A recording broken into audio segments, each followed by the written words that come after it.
Fala pessoal, tudo certo? Tudo tranquilo? Eu sou o Henrique César e você está no História das Copas.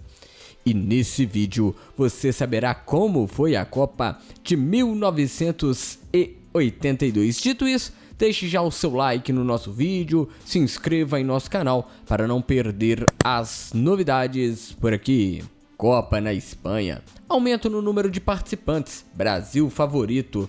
A tragédia de Sarriá. Saiba isso e muito mais a partir de agora.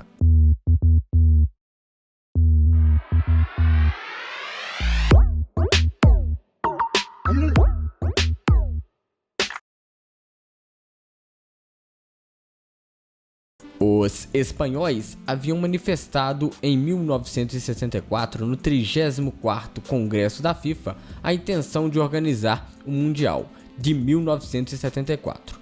Mesma pretensão dos alemães. Então, os dois países acertaram que a Alemanha faria em 74 e a Espanha em 82. Com 18 anos para se preparar, a Espanha criou um comitê organizador, chefiado por Raimundo Saporta. A Copa serviu para baixar os índices de desemprego no país, modernizar hotéis e linhas de comunicação, além de construir escolas e estradas. Mas, mesmo assim, houve muitos atropelos na organização do Mundial. Até uma célebre frase do jornalista Arnoldo Sciorino, que na época trabalhava na Folha de São Paulo, que disse: "Eles parecem ter deixado tudo para a última hora e não sabem agora o que fazer", ele dizendo sobre as obras da Copa de 1982. A Espanha espalhou a Copa por 14 cidades e disponibilizou 17 estádios para a Copa, um recorde que durou até 2002, quando Japão e Coreia do Sul disponibilizaram 20 estádios. Na Espanha, o Santiago Bernabéu receberia a final e o Camp Nou receberia o jogo de abertura. Houve um aumento de 8 times para a disputa da Copa, passando de 16 para 24. África, Ásia e Oceania e América Central e do Norte passaram a ter 2 vagas cada para a Copa. América do Sul, 4 equipes, e a Europa com 14 vagas. 107 seleções se inscreveram para as eliminatórias e figurões ficaram de fora, como Uruguai e Holanda. 5 países estrearam na competição: Argélia, Camarões, Honduras, Kuwait e Nova Zelândia. Com 24 seleções, a FIFA criou uma fórmula de disputa de 6 grupos com 4 times cada. Os 2 primeiros avançavam para a fase seguinte, onde seriam divididos em 4 grupos com 3 times, onde o primeiro avançaria para a semifinal. Em 16 de janeiro de 1982, no Palácio dos Congressos em Madrid, a entidade definiu Itália, Alemanha, Argentina, Inglaterra, Brasil e Espanha como cabeças de chave, e os 5 estreantes seriam distribuídos um em cada grupo. A Copa estava recheada de craques: Antognoni, Kubilas, Boniek, Lato, Rummenigge, Breitner, Platini, Douglas, Sócrates e Blokhin. Mas 2 em especial chamavam a atenção: Zico e Maradona. Por conta deles, Brasil e Argentina se colocavam ao lado da Alemanha como os grandes favoritos ao Mundial. No segundo bloco, apareciam França, Inglaterra, Polônia e União Soviética. A Itália foi ignorada. O país ainda se remendava de um escândalo no Totocalcio, a loteria esportiva italiana, comandado pela máfia, que estourou em 1980.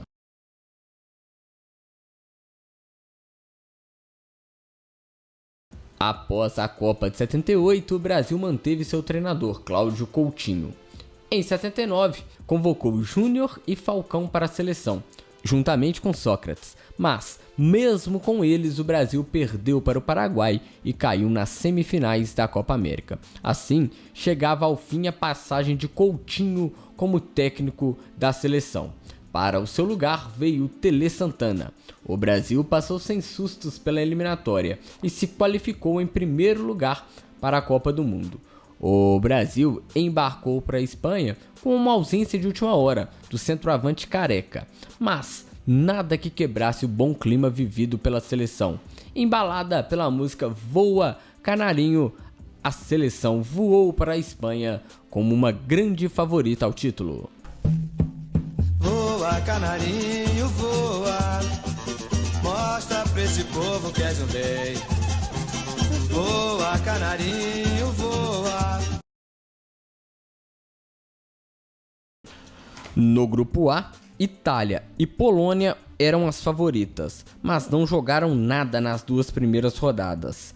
Nesse período, o grupo registrou 4 empates e apenas 2 gols. O único momento de bom futebol do grupo foi no segundo tempo entre Peru e Polônia, quando Lato, Smolarek e Boniek detonaram os peruanos em jogadas de velocidade. Os poloneses exploraram o lado esquerdo da defesa peruana e fizeram 5 gols, garantindo o primeiro lugar. No dia seguinte, a Itália jogava pelo empate contra Camarões por ter feito um gol a mais que o adversário. Apesar do susto, conseguiu o que queria. Com o futebol feinho da primeira fase, ninguém apostava um tostão furado na Itália. O grupo B ficou marcado pela zebra. A poderosa Alemanha caiu diante da estreante Argélia.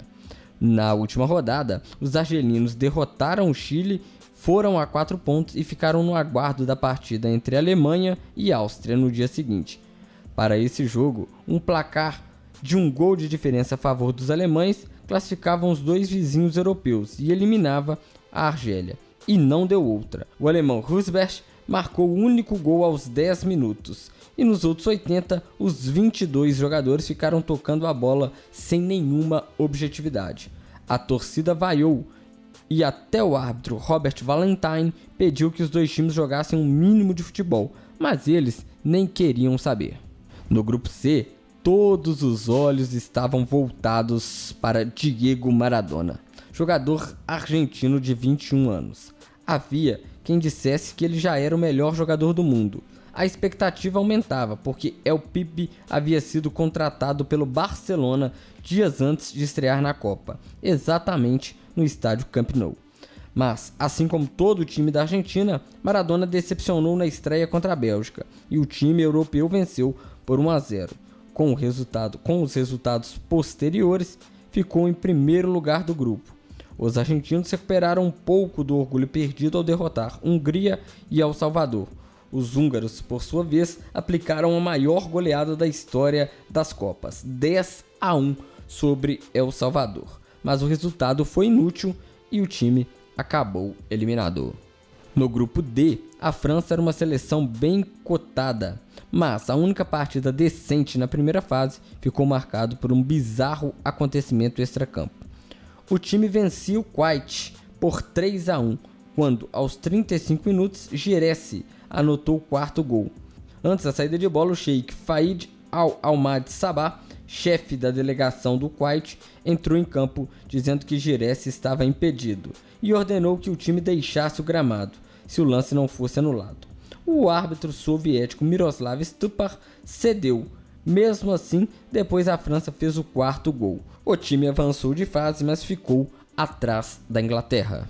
O país sede, a Espanha, decepcionou no grupo. Primeiro empatou com Honduras, depois venceu a Iugoslávia graças a um erro duplo do árbitro. O dinamarquês Henrik Sørensen apitou um pênalti para os donos da casa em uma jogada na qual uma falta aconteceu fora da área. E depois, Lopes Ufarte bateu para fora.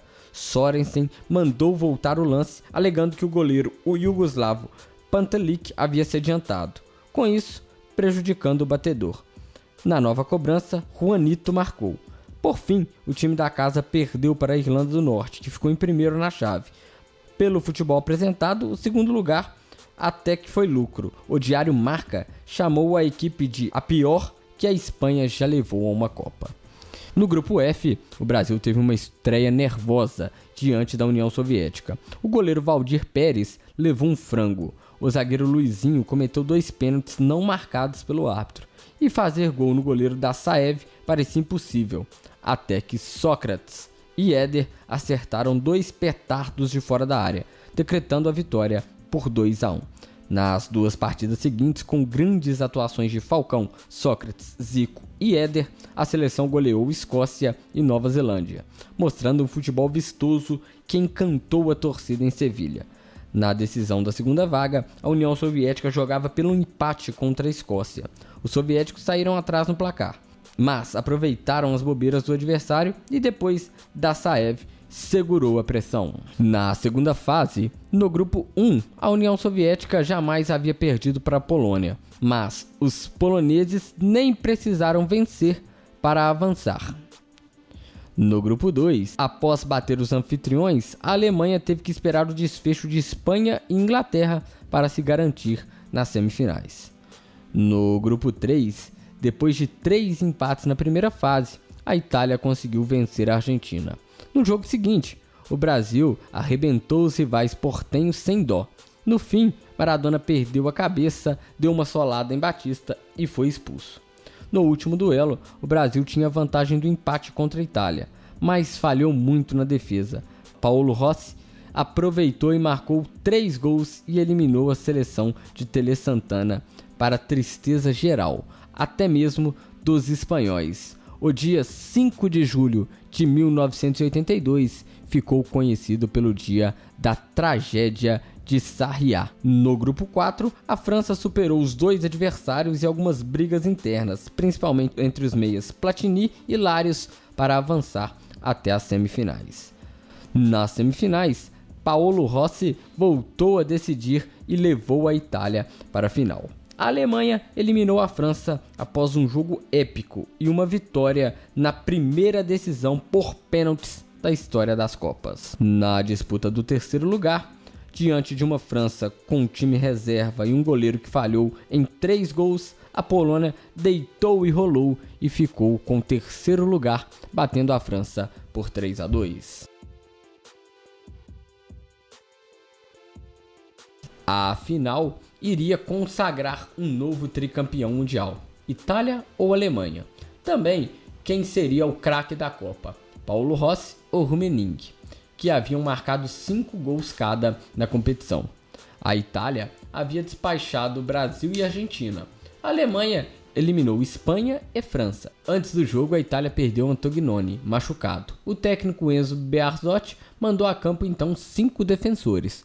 A Itália perdeu um pênalti com Cabrini na primeira etapa. No segundo tempo, a Alemanha acusou o cansaço. Aos 12, Paolo Rossi fez 1-0.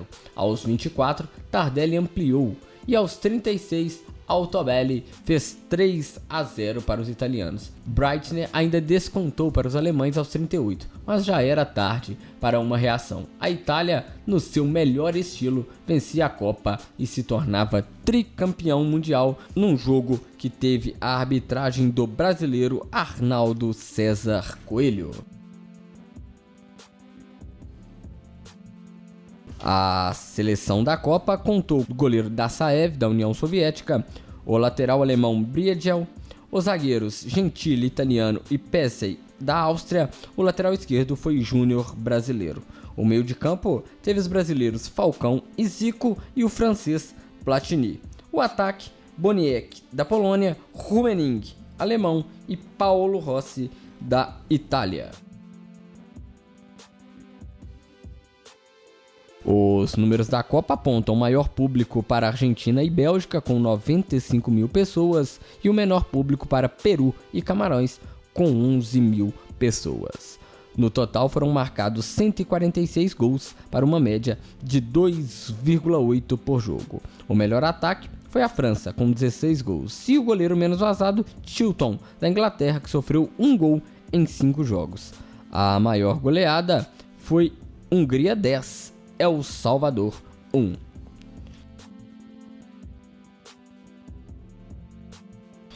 O craque e artilheiro da Copa foi Paolo Rossi. Ele marcou 6 gols em 7 jogos. O atacante de então 25 anos, que atuava pela Juventus, fez barba, cabelo e bigode na Copa, ou melhor, foi campeão, artilheiro e escolhido o melhor jogador pela FIFA. Além disso, tem uma história peculiar.